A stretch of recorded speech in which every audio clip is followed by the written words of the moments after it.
Gujarat ATS અને એનસીબીએ ભોપાલની એક ફેક્ટરીમાં રેડ કરી 1814 કરોડનું એમડી ડ્રગ્સ અને તેને બનાવવાનું મટીરીયલ ઝડપી પાડ્યું છે.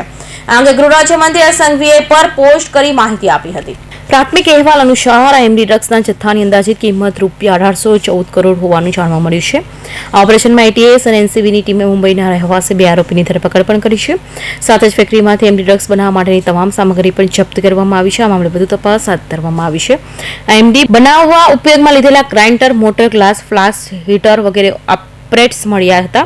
જે તમામ મુદ્દામાલ તપાસ અર્થે જપ્ત કરવામાં આવ્યું હતું. ગુજરાત એટીએસની ટીમે મોહમ્મદ યુનુસ ઉર્ફે એઝાદ, મોહમ્મદ તાહિર શેખ, મોહમ્મદ આદિલ અશો, મોહમ્મદ તાહિર શેખની ધરપકડ કરી હતી. આરોપીઓ છે એક ભોપાલમાં રહેતા અમિત ચતુર્વેદી અને નાસિક મહારાષ્ટ્રમાં રહેતા સનિયાલ બાને. એ બંને મળીને ભોપાલમાં કોઈક જગ્યા ઉપર એમડીનો એક પ્લાન્ટ બનાવેલ છે અને એ પ્લાન્ટથી એ લોકો એમડીનો પ્રોડક્શન કરી રહ્યા છે.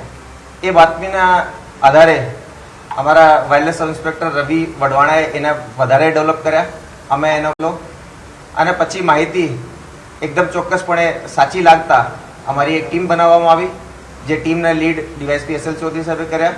સાથે સાથે inspector Brajesh Patel, sub inspector Diptesh Chaudhary, sub inspector Manish Patel, sub inspector Ajay Chaudhary, એ બધાની ટીમ અને બીજી અમારી કોન્સ્ટેબલની ટીમ જોડાઈ. આ જે ઇન્ફોર્મેશન છે એને અમે દિલ્હી ખાતે એનસીબીના હેડક્વાર્ટરમાં જે ઓપરેશનલ ટીમ છે એનસીબી ઓપ્સ દિલ્હી, એને એ બાબતમાં જાણ કરી. એ લોકોના પણ અધિકારીઓ અમારી સાથે જોડાયા અને આ જે એક સંયુક્ત ટીમ હતી આ કાલે જે ભોપાલની નજીકમાં આવતા એક બગરોડા એમપીઆઈડીસીમાં એક ઇન્ડસ્ટ્રીયલ સ્ટેટમાં એક શેડ ઉપર રેડ કરી. રેડ કર્યા પછી એ જગ્યા ઉપર બંને જે આરોપીઓ છે એ બંને ત્યાં મળી આવ્યા અને કુલ ત્યાંથી 907 કિલો સોલિડ અને સેમી લિક્વિડ, સેમી સોલિડ કહી શકાય, સ્લરી જેવો અને લિક્વિડ, ટોટલ મળીને 907 કેજી એમડી ત્યાંથી અમે પકડ્યો છે. જેની આંતરરાષ્ટ્રીય બજારમાં કિંમત લગભગ 1814 કરોડ રૂપિયા થાય છે.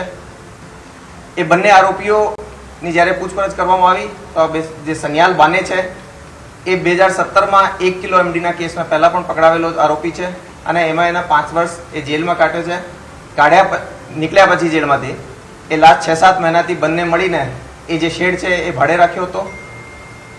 શેડમાં એ લોકોએ બહુ જ ઉન્નત આધુનિક મશીનરી ત્યાં મૂકી છે અને અમે એટીએસમાં રહેતા જે ઘણા બધા એમડીની ફેક્ટરીના કેસીસ કર્યા છે તો આ જે ફેક્ટરીથી છે આ સૌથી મોડર્ન, સૌથી વધારે કેપેસિટી ધરાવતી આજ સુધીની જેટલી પણ પકડી છે એમાંથી એવી આ ફેક્ટરી હતી. આ લગભગ 2500 વારમાં એકદમ જે રીતનો ઇન્ડસ્ટ્રીયલ શેડ બને છે મેન્યુફેક્ચરિંગ માટે વ્યવસ્થિત શેડ હતો. એની જે ફેક્ટરી જે લગાવી હતી એ લોકો જે રો મટીરિયલ ખરાબ ના થાય એના માટે નાની નાની ક્વોન્ટિટીમાં એના સ્લોટ્સ બનાવીને પછી એમડીનો પ્રોડક્શન કરતા હતા. પર આ ફેક્ટરીનો ડેલી મિનિમમ 25 કિલો જેટલો પ્રોડક્શન કરી શકે, એમડી બનાવી શકે, આ રીતની કેપેસિટી ધરાવતી આ ફેક્ટરી હતી. તો આ ગુજરાત એટીએસ અને એનસીબી ઓપરેશન્સ દિલ્હી યુનિટના સંયુક્ત ઓપરેશનમાં આ બંને આરોપીઓને 907 કિલો એમડી સાથે પકડી પાડેલ છે. આ સિવાય પણ એ ફેક્ટરીમાં લગભગ 5000 કિલો બીજા રો મટીરિયલ જેનાથી કે એમડીનો જ પ્રોડક્શન થાય છે એ પણ ત્યાંથી મળી આવેલ છે. એ સિવાયને બધી જે મશીનરી છે, સાધન સામગ્રી છે એ પણ ત્યાંથી સીઝ કરવામાં આવેલી છે. આગળની એની તપાસ એનસીબી ઓપરેશન્સ દિલ્હી કરી રહ્યા છે. આના સિવાય લોકો કેટલા અત્યાર સુધીમાં સપ્લાય કરી ચૂક્યા છે અને કયા કયા રાજ્યના ડ્રગ ડીલરની સંપર્કમાં હતા? જો એ શેડ એ લગભગ 6-7 મહિનાથી ભાડે રાખેલ અને જે રીતે હું કીધું કે આ ઘણી ઉન્નત મશીનરી જે લગાવી છે એ મશીનરી લગાવ્યા પછી એ લોકોએ રો મટીરિયલનો પણ માર્કેટથી એને પરચેઝ કરવાની કામગીરી કરી. તો એ બહુ રિસેન્ટમાં આનું પ્રોડક્શન એ લોકો ચાલુ કર્યા છે. થઈ શકે કે એકાદ સ્લોટ એ લોકોએ કાઢીને બેચી દીધા હોય અને જેમ કે એ કેસની અંદર આરોપી જે છે એ બંને સ્ટેટ્સના છે તો લગભગ એના એમપી અને મહારાષ્ટ્રમાં તો એનો વ્યાપ હોય આ લગભગ પાક્કો છે. અમિત ચતુર્વેદી 57 વર્ષની ઉંમરનો માણસ છે અને એ પહેલા પણ એમડી બનાવવાની ટ્રાય કરી છે જુદી જુદી જગ્યાઓ પર. આ સનિયાલ બાને જે છે જે કે પહેલા એમડીના કેસમાં પકડાવે ને એને એમડી બનાવવાની થોડી એક્સપર્ટીઝ છે. એ બંને જોડે મળીને પછી હાલમાં એ ફૂલ ફ્લેજેડ ફેક્ટરી લગાવી. કનેક્શન કે નાસિકનો છે અને એક એક્ઝેક્ટ કનેક્શન જે રીતે અમે કીધા કે કાલે જ પકડ્યા છે અને બધી અમે એના પંચનામાની કામગીરી કરી છે, પરંતુ પ્રાઇમા ફેસી અમે કહી શકીએ કે કોમન ફ્રેન્ડ્સ મારફતે આ લોકોની ઓળખાણ થઈ છે. સર, 1.5 મહિના પહેલા સુરતમાં ફેક્ટરી પકડાણી છે, મુંબઈના ભિવંડીમાંથી ગુજરાત એટીએસે ઓપરેશન કરીને એમની ડ્રગ્સ પકડ્યું છે, એના કોઈ તાર આની સાથે જોડાયેલા? ડાયરેક્ટલી કોઈ તાર એમાં જોડાયેલા નથી. આ લોકો મટીરિયલ ક્યાંથી લાવતા હશે? કે જો એમાં ઘણો બધો રો મટીરિયલ્સ છે જે કે જુદી જુદી જગ્યાઓથી પ્રોક્યોર કરવો પડે છે. એમાંથી મોટાભાગના જે કેમિકલ્સ છે એ બહુ સામાન્ય જે માર્કેટ છે એમાંથી મળી આવે છે.